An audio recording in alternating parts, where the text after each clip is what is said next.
Thomas and Friends, Hero of the Rails.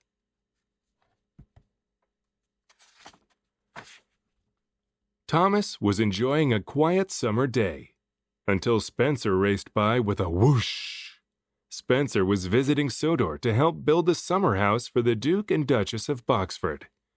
Spencer thought he was better and faster than all the other engines, so Thomas challenged him to a race. Ready, set, go! Thomas and Spencer sped along the rails and raced around Sodor.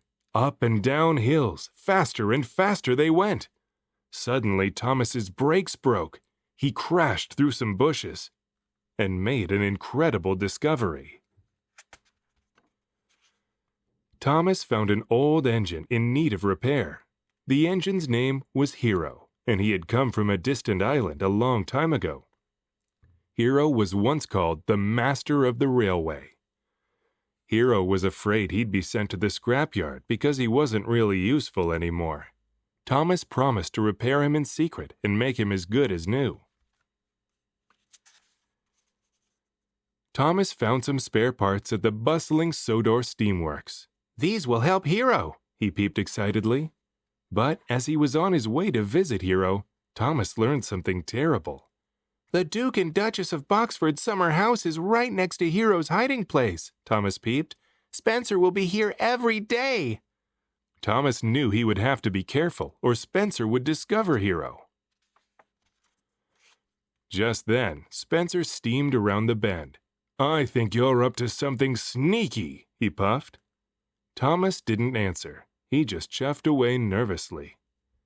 Thomas couldn't do his work and repair Hiro on his own.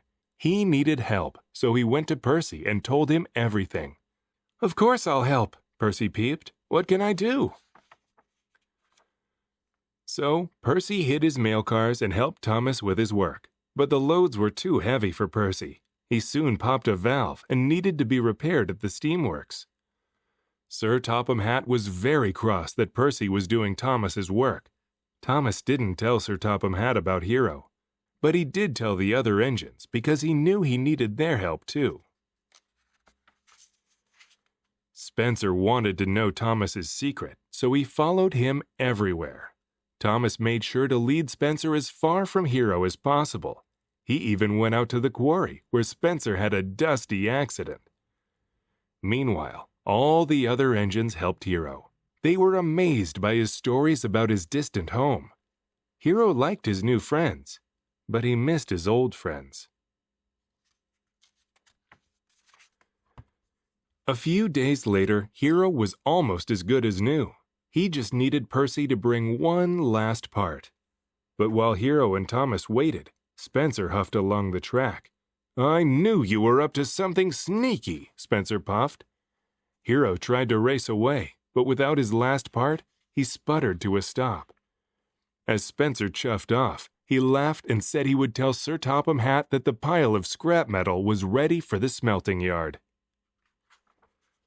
Thomas knew he had to get to Sir Topham Hatt first. He and Spencer roared through tunnels and rushed around bends.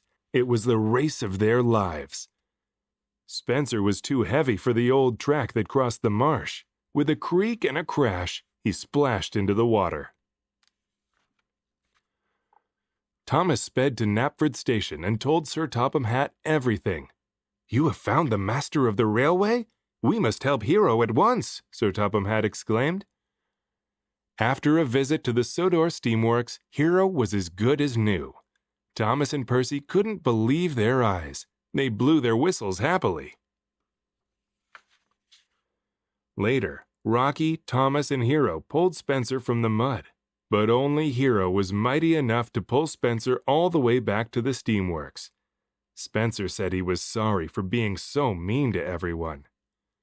Spencer, Thomas, and Hiro finished the Duke and Duchess's summer house together.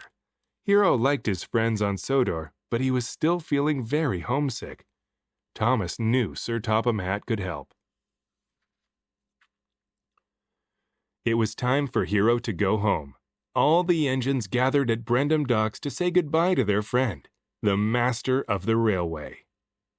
The end.